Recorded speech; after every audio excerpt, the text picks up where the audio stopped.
Sud Radio, mettez-vous d'accord, 9h-10h, Patrick Roger.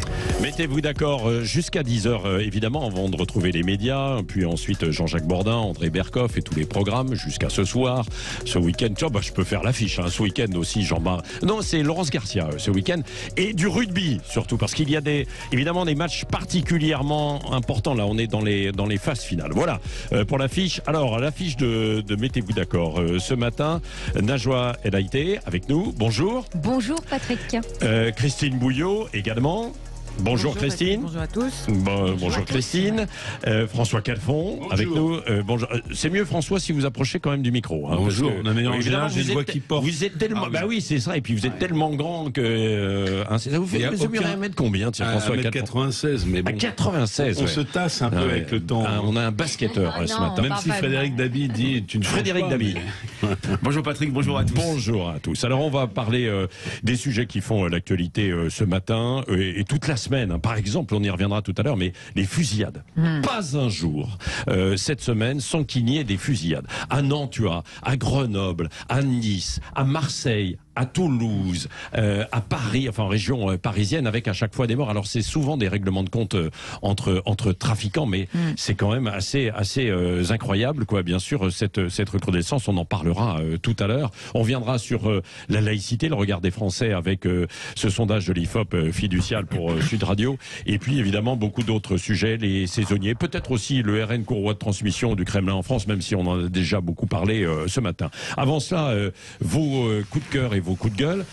Najwa, coup de cœur, vous pour Sylviane Agacinski, qui entre à l'Académie française. Exactement, c'est une très très bonne nouvelle. Ce fut pour elle un long chemin de croix, puisqu'il aura fallu 4 élections et plus de 12 tours de scrutin pour les académiciens, pour que les académiciens parviennent à désigner, je le rappelle, le successeur de Jean-Loup Dabadi, le célèbre scénariste qui est décédé le 24 mai 2020 et qui occupait le fameux fauteuil numéro 19. Ouais. Alors, Sylviane Agacinski, pourquoi c'est une bonne nouvelle? C'est que c'est la 10e femme, elles sont bien peu, à intégrer l'Académie française après Marguerite Yourcenar en 80, Jacqueline de Romilly en 88, Hélène Carrère d'Ancos en 90, Florence Delay en 2000, Assia Djebar en 2005, Simone Veil en 2008, Daniel Salnave en 2011, bien sûr. 11, Dominique Bonnat en 2013 et Barbara Cassin en 2018. Donc je tenais à les citer toutes parce qu'elles sont peu nombreuses et il s'agit aussi de refaire un peu l'histoire de cette grande et belle institution. Mais force est de constater, et je le disais, que la parité est pourtant loin d'être atteinte à l'Académie française puisque seules 7 femmes, oui, 7 femmes, y siègent actuellement au milieu de 28 hommes. 28 hommes, oui. Ouais. Oui. Pour rappel, Sylviane... parce que c'était... Oui, exactement. Ça. Parce qu'on a tellement déséquilibré. Parce qu'il y en a trop. Vous avez tout compris. Du cœur. Je partais dans ma lancée. Non, mais c'est vrai qu'évidemment, il n'y a pas photo, quoi. Majoritairement des hommes et les femmes arrivent, mais c'est dur. Oui, mais il y a un réel déséquilibre. Bien sûr. Donc, pour rappel, c'est important de rappeler qui est Sylviane Agacinski, donc une célèbre philosophe qui s'est faite remarquer notamment, et j'ai lu son essai, qui s'intitule « Du corps charnel au corps fabriqué », publié aux éditions Gallimard en 2019. Elle y manifeste ses fortes réserves sur la légalisation de la gestation pour autrui. Alors, ce qui lui a valu d'être empêchée d'intervenir dans certaines universités où l'extrême gauche sévit. Et c'est fortement regrettable. Donc certains y ont vu, suite à la publication de cet ouvrage, une droitisation de sa pensée, parce que je vous rappelle qu'elle a milité, n'est-ce pas, François, pendant... non, mais François Calfon nous dira un mot tout à l'heure, bien sûr. Exactement, elle a milité pendant plusieurs années au Parti Socialiste, et donc, pour certains, elle s'est droitisée. Excusez-moi, mais moi-même, je suis de gauche, j'étais au Parti Socialiste. Mais il faut rappeler que vous étiez au Parti Socialiste, ma chère Najwa, comme beaucoup de gens. Mais complètement. Et son essai m'a au contraire, j'ai partagé en tous les cas cette analyse et la crainte de la marchandisation du corps des femmes. Et en effet, elle le dit très bien, et j'en finirai par là. Elle dit que ce qu'elle regrette, c'est que le slogan « Mon corps m'appartient » des féministes des années 70 s'est transformé en marchandisation des corps des femmes. Oui, réaction évidemment autour de Sylviane Agacinski, qui, je le rappelle au passage aussi, par ailleurs, ça, bien sûr, et c'est l'épouse de Lionel Jospin, la femme de Lionel Jospin. Non, la réaction, François Calfon. La réaction, c'est que effectivement, c'est aussi un hommage à ce féminisme universaliste qu'on est en train de perdre. D'ailleurs, on parlera de la laïcité tout à l'heure avec le clivage générationnel qui est quand même un fait marquant au-delà du clivage droite-gauche. J'observe d'ailleurs sur la question, parce que il ne peut pas y avoir de meilleur hommage que celui rendu par Najwa Sylviane Agacinski.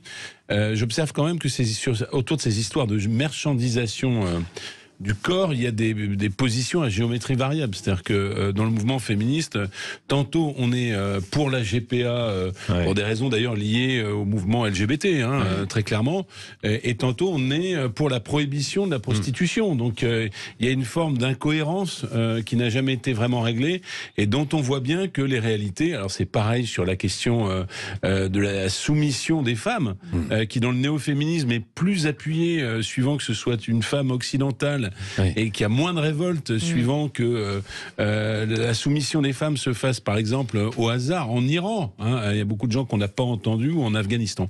Donc moi je suis à fond pour ce féminisme finalement universaliste. Et puisque vous interpellez le socialiste que je suis, le socialiste qui lui n'est pas parti et qui étant resté n'a pas quitté le socialisme, parce que aussi ceux qui restent et qui se sont rendus insoumis par conversion, sont passés du rocardisme à l'insoumission. Eh bien, je veux dire qu'il faut garder cette position éclairée d'une gauche des Lumières, et faire fi des accusations permanentes que nous subissons d'être devenus des gens de droite, parce que tout simplement, nous sommes fidèles à nos valeurs. Sylviane Agacinski, donc à l'Académie française, Frédéric Dabi, Christine Bouillot, peut-être encore un mot. Quelques mots. C'est vrai qu'elle incarne un féminisme universaliste. Moi, à titre personnel, je trouve la nouvelle absolument formidable. Je suis allé voir ces fameux réseaux sociaux où déjà une femme transphobe, homophobe, tout est dans le phobe. Les gens qui n'ont pas la moindre pensée ne font que taxer des gens d'être phobes quelque chose. C'est les crétinophiles qui pensent que tout le monde est phobe quelque chose. Philéphobe. Donc tout ça pour dire que c'est une très bonne nouvelle, mais je pense que cette élection va susciter des réactions, et une fois de plus on va voir les clivages générationnels et puis cette césure entre féminisme universel et néo-féminisme qui va, à mon avis, vilipender Sylviane Agacinski. La parité, justement, 2-2 ce matin sur Sud Radio dans Mettez-vous d'accord. Christine Bouillot, un mot de commentaire et on va passer à votre coup de cœur, Christine. Un mot simplement pour la génération, la mienne en tous les cas. Au départ, c'était la femme de Lionel Jospin, mais aujourd'hui, c'est une philosophe engagée et une féministe engagée aussi, héritière, dit-on, de Simone de Beauvoir. Donc peut-être que les jeunes générations pourraient effectivement se pencher sur le travail de Sylviane Agacinski. Alors votre coup de cœur, vous, c'est pour la mère de l'INSEE, qui s'est donné la mort, cette adolescente victime de harcèlement. Ouais, je voulais revenir sur cette conférence de presse que les parents de la petite Lindsay, notamment sa maman, ont donnée hier, et en mettant sur la place publique la lettre que cette adolescente avait écrit, et que son beau-père avait retrouvé, et qui avait alerté les parents sur ses intentions suicidaire. Alors, 4 plaintes ont été déposées.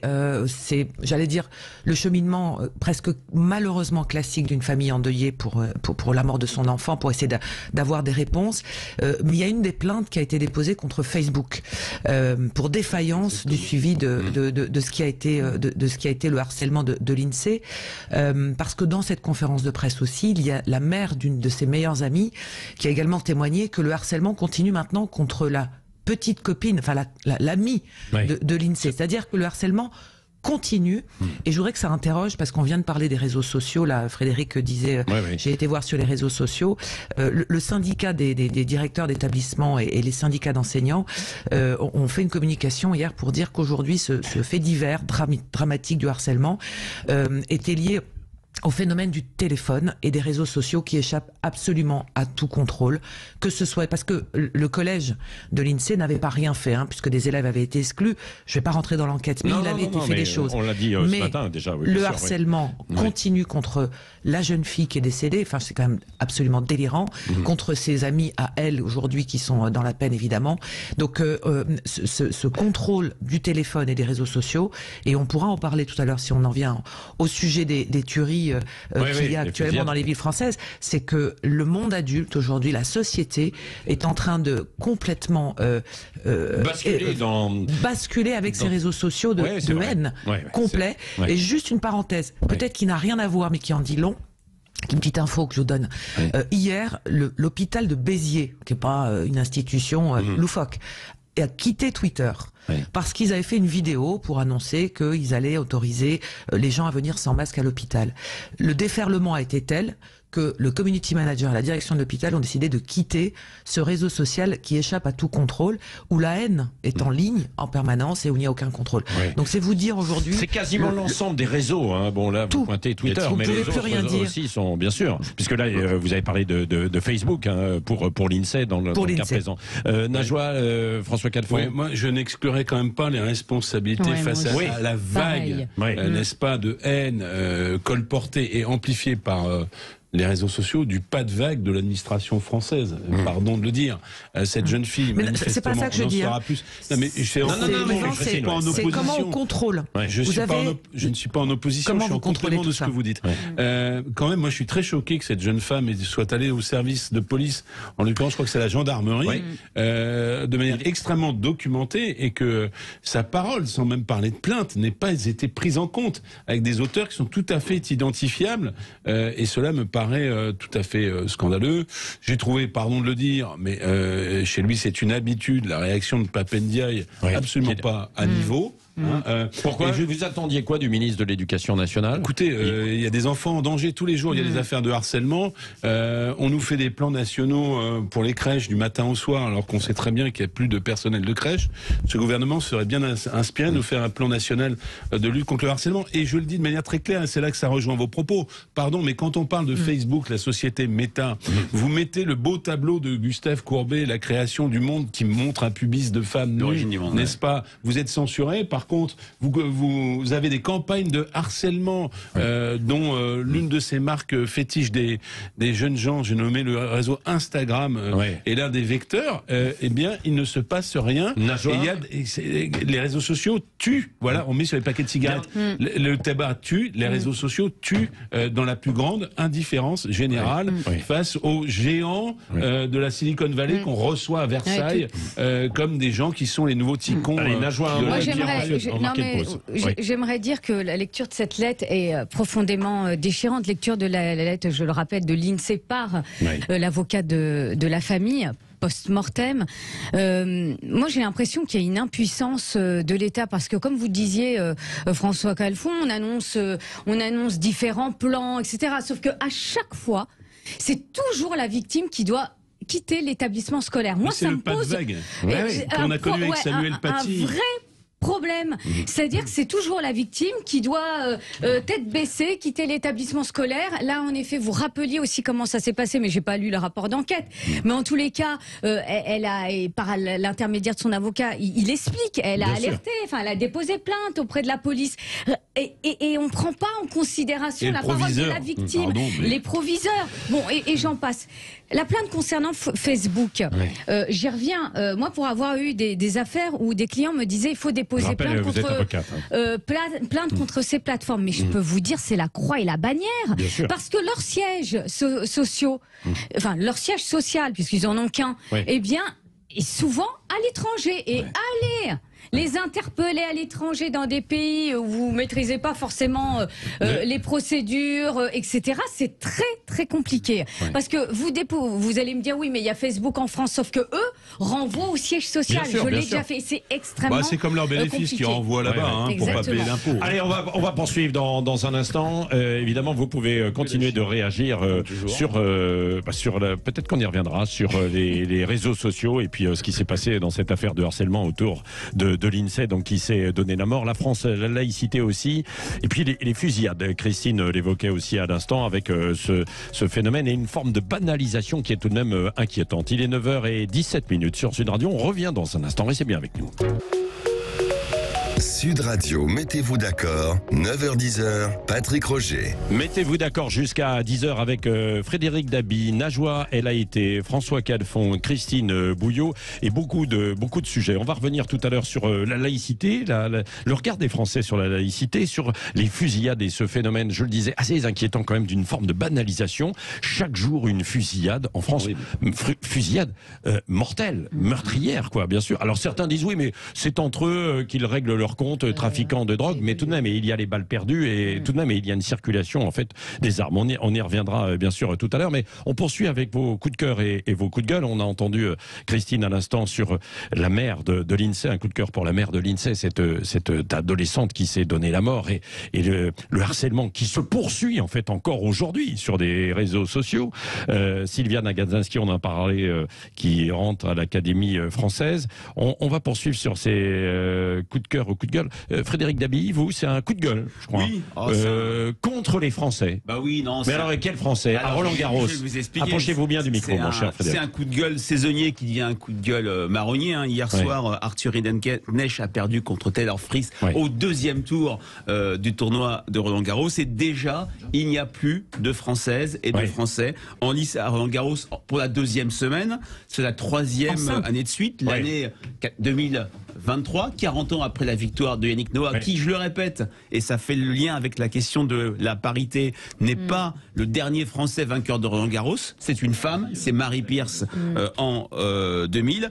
Et c'est vrai que on a une crise du tennis français jamais vue. Plus de Français dès le second tour. Alors il y a eu l'exploit de Gaël Monfils, mais c'était un premier tour. Et puis, moi c'est le fan de tennis qui parle. Il y a le problème du niveau, il y a le problème aussi du comportement entre les... Non, du comportement. Alors, du public hier soir, effectivement, c'était un public qui a sifflé. C'était un véritable joueur. On se serait cru dans un stade de football et non pas dans l'ambiance. Le joueur américain qui a battu, qui a fait un geste de la bouche pour dire taisez-vous à la fin du match. Mais en tout cas, le comportement des joueurs, les clowneries de Benoît Paire, un joueur français, Hugo Gaston, qui était le dernier à atteindre la deuxième semaine en 2020, qui soupçonné de tricherie est condamné à $140 000 d'amende. D'autres joueurs comme Corentin Moutet qui souvent se frictionne avec ses adversaires. Voilà, on est loin de la génération de Noah Lecomte, on est loin des 4 mousquetaires, Monfils, Tsonga, Gasquet. Et Noah qui il y a 40 ans, c'est ce que je vous disais. C'était la 40e, c'est le 40e anniversaire. Il y a vraiment une crise du tennis français, alors que les femmes avaient pris le relais. Marie Pierce, Amélie Mauresmo, Caroline Garcia, on attendait beaucoup de Caroline Garcia qui est non plus. Il y a également plus de. Mais est-ce que vous savez pourquoi justement il y a un mauvais pourquoi les Français sont mauvais à Roland-Garros? C'est un mauvais karma. Non, vous ne savez pas. Non, mais je vais vous donner l'explication. Mais écoutez cette explication. Non, mais d'abord cette petite explication à travers justement un sketch des Guignols de l'info, qui ont imaginé, vous l'avez peut-être entendu, les raisons de cet échec dans une conversation à l'époque entre Nadal et Yannick Noah. Écoutez plutôt. Yannick, c'est quoi le problème avec les tennisman français? Le secret des tennismen français est que personne leur a jamais dit qu'il y avait une deuxième semaine à Roland-Garros. Mais ils ne sont pas obligés de se faire sortir dès le premier tour. Personne ne leur a jamais dit que les matchs à Roland se jouent en 3 sets gagnants. Quand le 4e set arrive, ils se tournent vers leur coach, le regard perdu, et savent plus quoi faire. Alors ils commencent à sortir leurs coups spéciaux. Tirer sur un spectateur ou un ramasseur de balles. Après, il y a les excuses spéciales des joueurs français. Mais c'est quoi ça encore? C'est quand ils nous expliquent qu'ils ont perdu à cause de la météo, de Nelson Montfort ou des Kinder Bueno. Fascinant. Non mais alors l'explication, ça fait du bien. Non mais la moquerie est quand même c'est extrêmement drôle. Il y avait aussi le fameux sketch des Inconnus avec un joueur français, Henri Toubon, une parodie d'Henri Lecomte. Mais Henri Lecomte, tu es arrivé en finale de Roland-Garros. C'est vrai. Non, il n'y a pas de problème de moyens.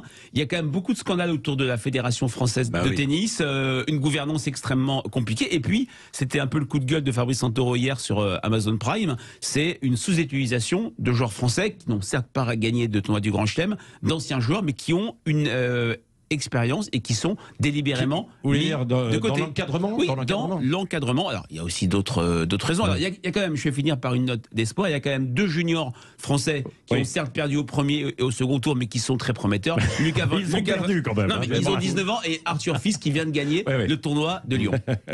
Donc, François juste Calfan. une question. Moi, Et Christine après. Là encore, il y a un clivage générationnel avec la montée du e-sport, les sports spectaculaires, etc., le tennis.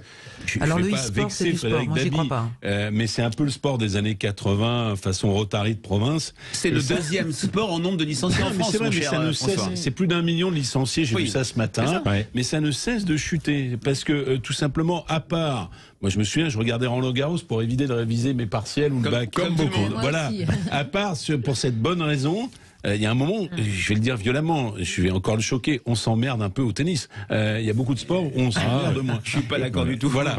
En foot, on s'emmerde pas. Non, ah bah Non, non, je pas du voulais tout. poser une Alors, question c'est à- une tragédie. Au rugby, on s'emmerde pas. Christine veut vous poser une question, oui. Oui, Frédéric, est-ce que Roland Garros a réglé le problème des gens qui vont plutôt manger des petits fours et boire des coupes de champagne Ah bah non, moi je peux vous dire que que non, remplir hein. les tribunes pour vraiment susciter. Non, je dis ça parce que ça fait partie aussi peut-être d'un début de réponse. C'est comment attirer plus de talents ou futurs Ils talents veulent dans pas, le tennis. ils veulent rester entre eux. Ouais. Non, alors bon, c'est pas la question Je sais pas, de je Roland pose une Garros. question. C'est vrai que Roland Garros n'a jamais attiré autant de monde, mais c'est vrai qu'ils sont tombés dans une forme de business avec les sessions de jour, les sessions de nuit, un lieu aussi économique. Mais c'est deux choses, à mon avis, différentes. Ça reste quand même un sport extrêmement pratiqué. Et c'est vrai qu'il y a des pays beaucoup plus petits qui On sortent va attendre la beaucoup Coupe de Davis. champions. L'Espagne, à une époque, ne sortait aucun champion. Souvent, c'est les pays de l'Est qui ont une vraie tradition de sport dans la discipline et dans l'adversité. Dans les pays occidentaux, sauf aux États-Unis, mais on a vu avec le film sur les Sir Williams. Les Sir Williams, à quel point c'est une espèce de grinta pour les Espagnols, le fighting spirit. C'est vrai. Il n'a jamais eu lieu en France. Voilà la réalité. Et pardon, mais ça reste quand même le sport de petits bourgeois de province. Bon, c'est alors ça on la est- réalité. C'est pas On est notre nul, public, on ça, est c'est nul sûr. en tennis. Est-ce qu'on est bon en politique François Calfon. Eh ben alors, le coup de gueule, c'est l'abaissement du Parlement. Ah ouais, quoi. et enfin l'abaissement, je me suis dit abaissement, ça fait un peu techno. Bah oui, oui. Je vais le dire avec des mots plus simples, la bordélisation permanente. Alors et c'est très grave, c'est-à-dire qu'à un moment donné, si vous voulez des démocratures, faut ridiculiser la démocratie, c'est ce qui est en train de se passer. Alors le poisson, il pourrit par la tête. Ouais. La première responsabilité, c'est Monsieur Macron et toute sa. Pourquoi Parce que, dans toute cette séquence de réforme des retraites, on n'a jamais trouvé autant d'articles. C'est comme une sorte de puits sans fond. Ils d'articles. existent. D'accord, mais à un moment donné, les Français ne peuvent pas comprendre, surtout dans une ère où on est maintenant habitué à la démocratie directe, à quel point toutes ces arguties juridiques sont en train de tuer le Parlement. Et tuer le Parlement parce qu'on n'y a pas de majorité. Donc, avec une forme de provocation permanente de Monsieur Macron qui assume parfaitement et de marcher sur le mouvement social et de marcher sur le Parlement. Maintenant, la réponse, et le problème, c'est que dans un jeu utile, d'imbéciles utiles, voilà, dire qu'on est dans une forme, comment ça a été dit, la majorité dans une dérive mafieuse, exister Majorité dans le dérive mafieuse. c'est pas de moi, c'est de la France insoumise.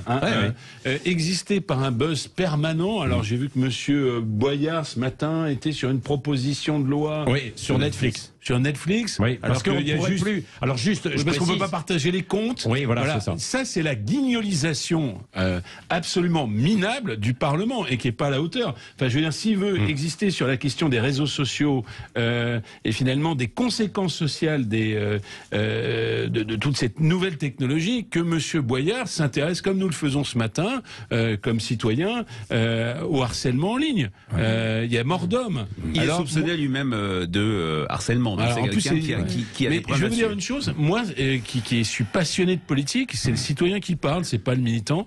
Ça me donne envie de vomir, voilà, tout simplement. Et quand je parle à des gens qui sont des alors que vous êtes de la citoyens, politique, quand je parle à d'anciens ministres, j'en ai vu encore un hier, etc., ils ne retrouvent plus leur amour pour la politique, dont finalement le chaudron devrait être le Parlement, avec des gens qui respectent eux-mêmes le Parlement, qui respectent la fonction. Et si vous voulez, l'autoroute pour Le Pen, il commence par là, parce que les gens vont dire, c'est les seuls qu'on n'a Pourquoi pas pour essayé. Le Pen? Parce que ça peut Parce être que aussi c'est valable qu'on n'a pour tout pas le monde. essayé. Ah et oui. puis que quand je vois ce qui se passe en Italie, où vous avez eu avant Macron, parce qu'il préfigure toujours nos mouvements, un dénommé Renzi qui était très moderne, etc. Ben, ça a fini par Mélanie. Donc le cœur de mon sujet, c'est quand vous avez le cœur battant qui pourrit de toutes parts, eh bien ça n'est pas une invitation au renforcement de la Frédéric démocratie. Dabi. Non, mais beaucoup de Français partagent ce que vient de dire François Calfon. Il y avait eu un espoir assez important au soir des élections législatives. Pour la première fois, une Assemblée nationale pas écrasée par le scrutin majoritaire. c'est ça, et Les avec- Français étaient contents de la majorité Bien sûr. relative parce que la composition du Parlement reflétait davantage la structure politique du pays. Mais c'est vrai que cette bordélisation, c'est vrai que ce bruit, cette fureur, et c'est vrai que les Insoumis ont été vus comme les principaux responsables. Il y a la à juste majorité. titre. Je tiens aussi Non, à mais dire là- que toutes les manœuvres dilatoires je face parle- à un mouvement social. J'entends ce que vous dites, Voilà. mais le point de vue des Français, c'est quand même un décalage entre ce qu'ils attendaient de cette réforme des retraites, d'un débat au Parlement, et Mais il y a une partie des Français qui attendent aussi que certains. Et ces vociférations. Non, mais il y a probablement des Français qui veulent ça aussi, quoi. Alors, quand on interrogeait Mais les bien Français, IFOP Fiducial Mais pour oui. Sud Radio, sur les personnalités renforcées par la séquence réforme des retraites, on ne trouvait aucun député, on ne trouvait pas la France Insoumise, on trouvait Marine Le Pen et le mouvement syndical. Il y a eu une scène parlementaire C'est vrai. qui a beaucoup déçu les Français, et il y a une scène syndicale qui a été très fortement soutenue. beaucoup plus digne, elle a été, oui. Par rapport à ce qui vient d'être dit, c'est vrai que les provocations, certes, elles peuvent venir du côté de la majorité, mais pas que. Et en effet, vous avez omis quand même Jean-Luc Mélenchon, qui, même s'il n'est pas député, Oui. il y a toujours l'ombre de Monsieur Mélenchon qui règne sur l'Assemblée nationale, et on l'a vu dans le cadre de ce débat entre guillemets à l'Assemblée nationale concernant les retraites. Moi, pour ma part, je trouve qu'il y a un véritable nivellement vers le bas du niveau des députés. Pourquoi je dis ça? Parce que avant, on avait plaisir, et les Français s'intéressent à la politique. Ils ne s'en désintéressent pas, mais ils regrettent ce qui est devenu la politique. Quand vous regardez les débats à la télé de l'Assemblée nationale, vous remarquez que c'est devenu une ZAD en fait. Et d'ailleurs, vous avez même des partis politiques qui revendiquent cela en disant, eh bien, on va zadifier, je ne sais pas si le terme zadiser le Parlement, et ils s'en réjouissent, et ils s'en vantent.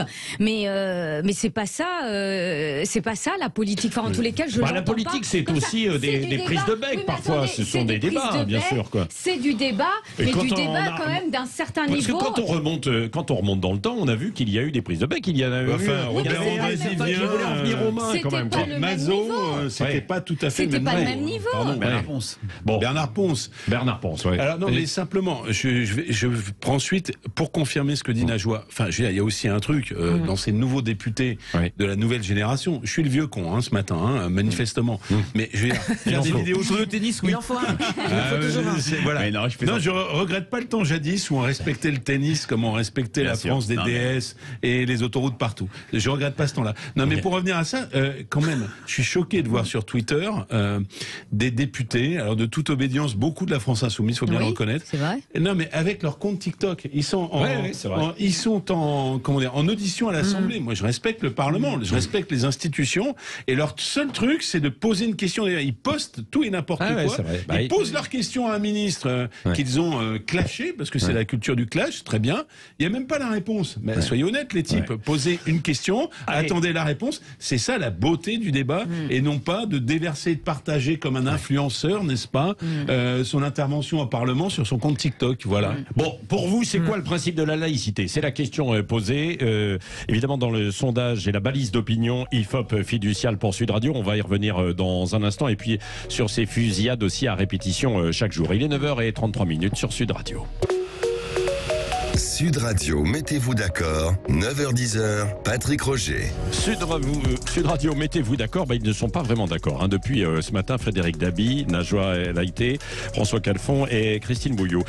Alors, ce sondage, Frédéric Dabi, sur les Français et leur regard sur la laïcité. Alors, c'est des C'est des questions historiques que pose l'IFOP, avec l'idée que la laïcité est menacée en France, même si le sentiment de menace a reculé. Mais le plus intéressant, c'est deux choses. Une question très conjoncturelle. On a testé la proposition d'Éric Piolle sur le fait de remplacer des fêtes religieuses par des fêtes laïques, sans surprise. Et on n'a pas cité dans la question l'émetteur. On n'a pas dit c'est une proposition d'Éric Piolle. On a 3/4 de Français qui sont défavorables. Il y a un certain consensus. Pas de clivage gauche-droite. Par contre, ce qui est très intéressant, c'est cette question sur le sens ou la définition donnée à la laïcité.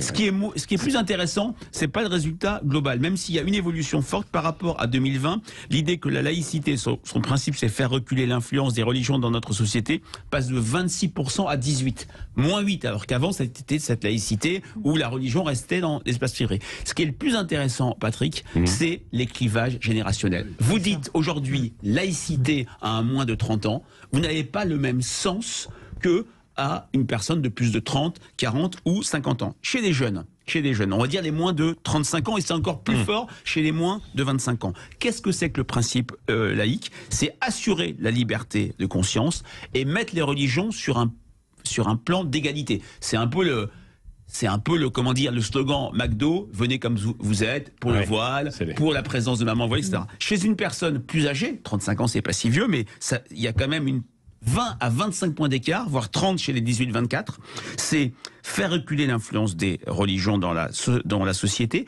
et séparer la religion du politique. On dit laïcité, et ben ça ne renvoie pas au même imaginaire, au même principe, aux mêmes contraintes chez un jeune et chez une personne moins jeune. C'est pour ça que sur toute une série de sujets, nos questions historiques sur le voile, sur la visibilité de toute une série de religions, dont l'islam, on a moins un clivage politique que par le passé. Sympathisants de gauche et droite se retrouvent souvent. Quand je dis gauche, c'est gauche non LFI, qui est plutôt sur la posture des plus jeunes, versus ces personnes âgées. Ouais. Est-ce que ça veut dire que ça met un peu en danger à terme la laïcité? François Calfon, la laïcité, et Christine Bouillot. Le problème, c'est que je vais vous dire, l'éducation civique 0, Netflix 1, si j'ose dire. Moi, j'ai regardé hier la nouvelle saison de cette série hospitalière très sympa qui s'appelle New Amsterdam.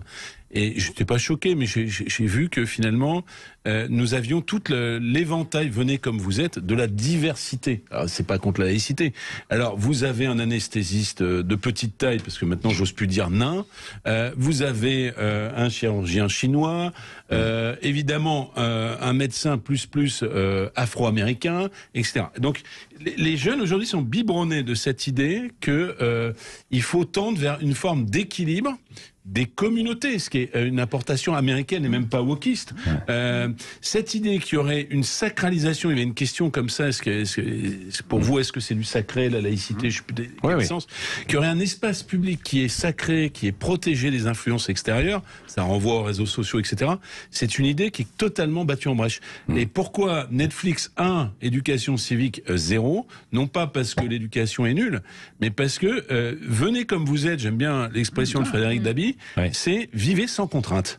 Et fondamentalement, on a loupé quelque chose. L'État, les services publics, les parents, sur le fait que la vie, ça pouvait être de la contrainte et que il y a des règles. La notion de règle est rejetée.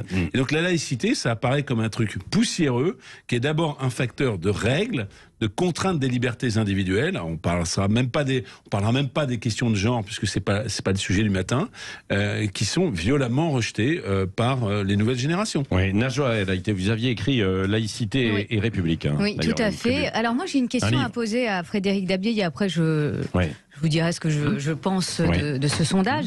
Ma question est la suivante, c'est de savoir est-ce que, parce que je me souviens d'un sondage IFOP où il y avait 40% des lycéens qui considéraient que leur religion, les règles de leur religion devaient l'emporter sur les lois de la République. Qu'est-ce qu'il en est aujourd'hui? C'est le lien. Ce clivage générationnel, l'enquête, la balise IFOP fiduciale pour Sud Radio, Najwa est fait auprès des plus de 18 ans. Donc il y a très peu de personnes au lycée. Quand dans des enquêtes IFOP pour le CNAL, par exemple, un syndicat d'action laïque auprès des lycéens, on a cette fracture c'est le titre de mon livre sur les différences entre jeunes et moins jeunes, sur toute une série de sujets, cette fracture entre les lycéens est encore plus forte, parce que les lycéens, c'est des jeunes en devenir, si je puis dire, et on a l'idée que on ne doit pas invisibiliser les religions, qu'elles doivent être présentes sur l'espace public. On a une majorité de lycéens favorables à ce qu'on puisse porter dans une salle de classe un signe religieux visible. Au ostentatoire, on connaît cette polémique. Donc, bien sûr, et dans ce cadre-là, c'est vrai que j'ai plus le chiffre en tête, mais effectivement, on avait plus de lycéens que la moyenne à dire que leur religion était supérieure aux lois de la République.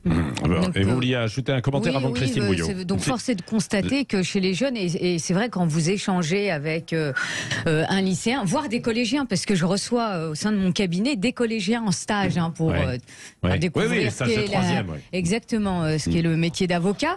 Et je les interroge, je suis toujours curieuse de savoir comment ils voient la laïcité.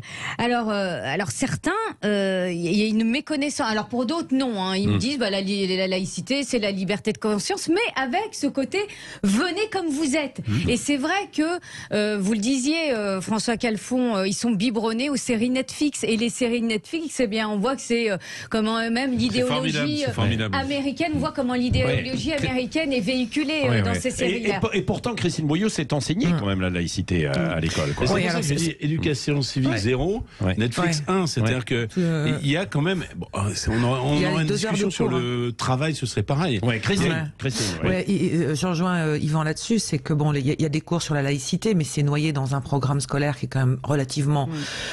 alors je dis pas dense parce que c'est pas le mot, mais disons que c'est pas tous les jours, c'est pas des règles que l'on apprend constamment. Enfin, on voit bien qu'on c'est le résultat aussi d'une succession de petits renoncements à beaucoup de points de vue. Alors il y a peut-être un espoir dans le sondage, Frédéric, si j'ai bien lu, c'est qu'il y a quand même une grosse majorité de Français qui pensent que la laïcité est en danger. Donc peut-être que s'ils pensent qu'il y a un danger, il y a matière à récupérer un tout petit peu notre spécificité qui permet malgré tout le vivre ensemble.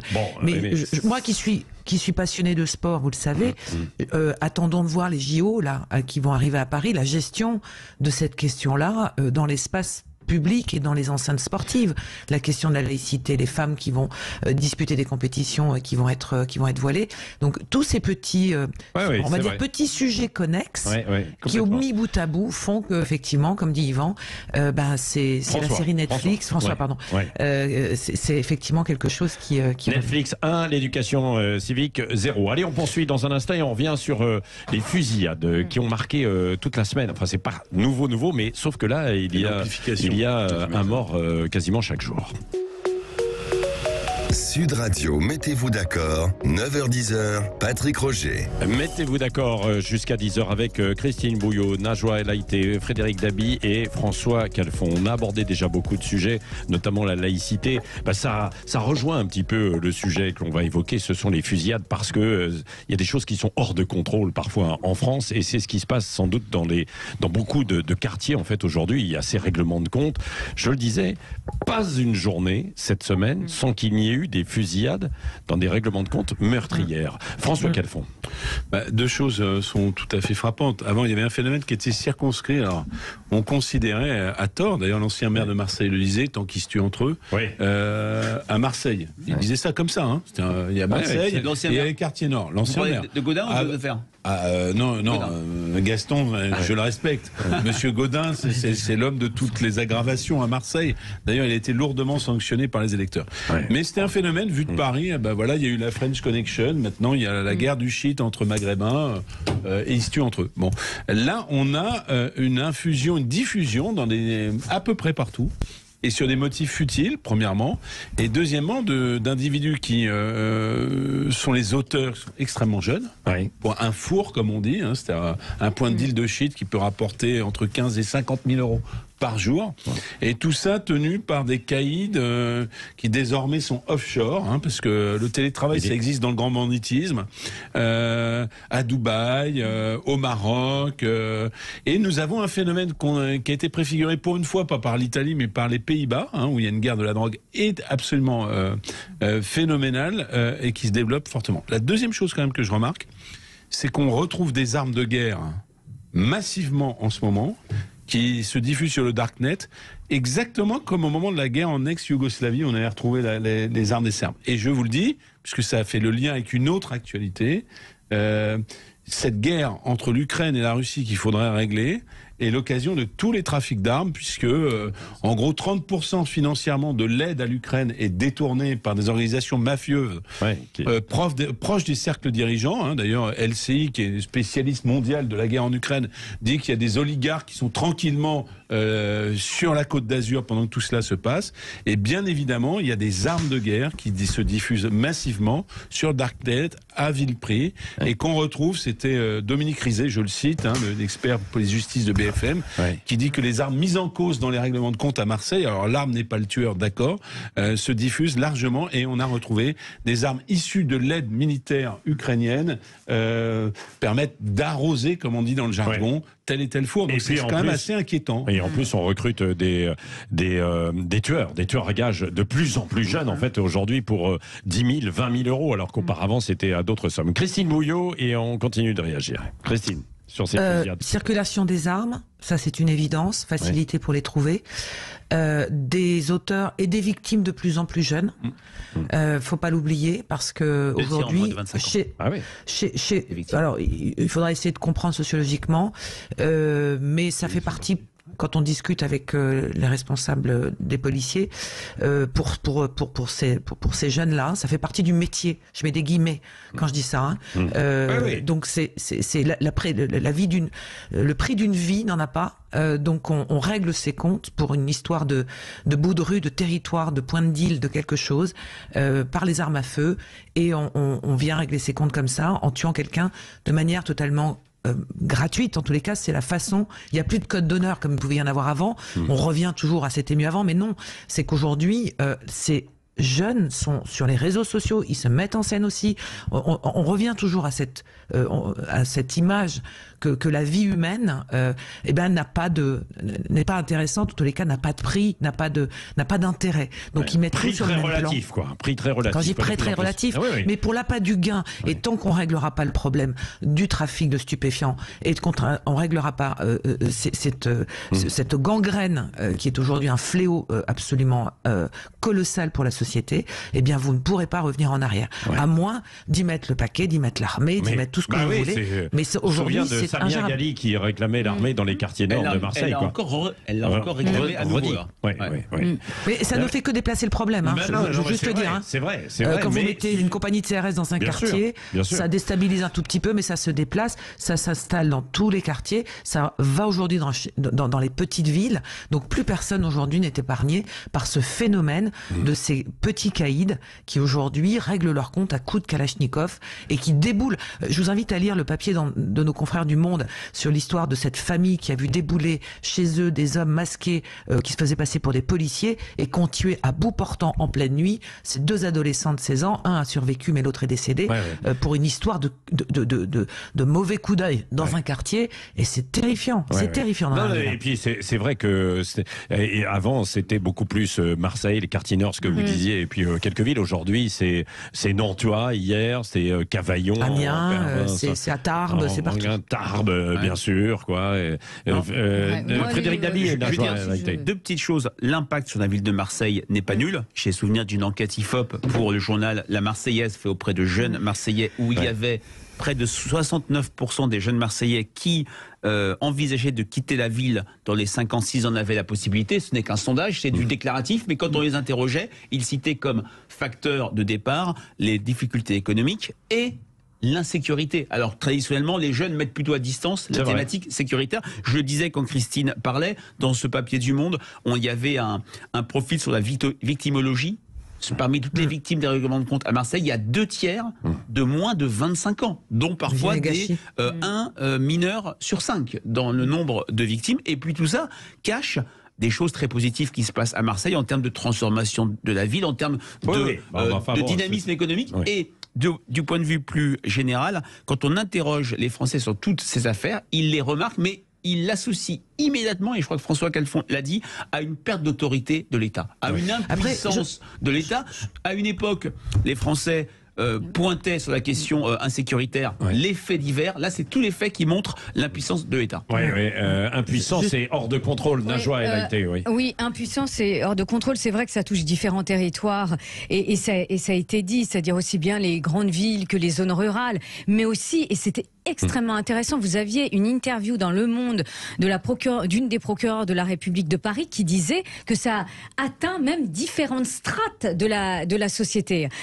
J'ai un confrère qui disait que vous avez dans certaines organisations étatiques, je ne les citerai pas pour des raisons de secret professionnel, où vous avez des gens qui donnent des renseignements aux trafiquants. Et d'où l'inquiétude de cette procureure de la République qui disait attention, danger, les différentes strates de la société peuvent être atteintes par ce trafic de stupéfiants. Et puis il y a les trafics de stupéfiants et il y a grande échelle comme ça, et puis il y a les plus petits. Ce matin, je vous invite à réécouter, si vous n'avez pas entendu, le maire de l'Hospitalet près Landor.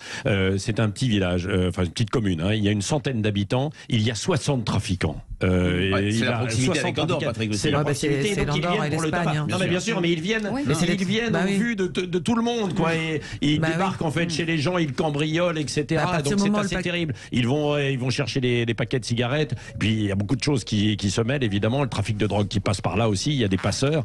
Enfin, c'est terrible et c'est hors de contrôle. Il réclame des gendarmes, mais il n'en a pas. Et allez, dans un instant, on poursuit avec Gilles Gansman qui va me rejoindre et qui va recevoir Vincent Nekache pour un documentaire sur les témoins de Jéhovah.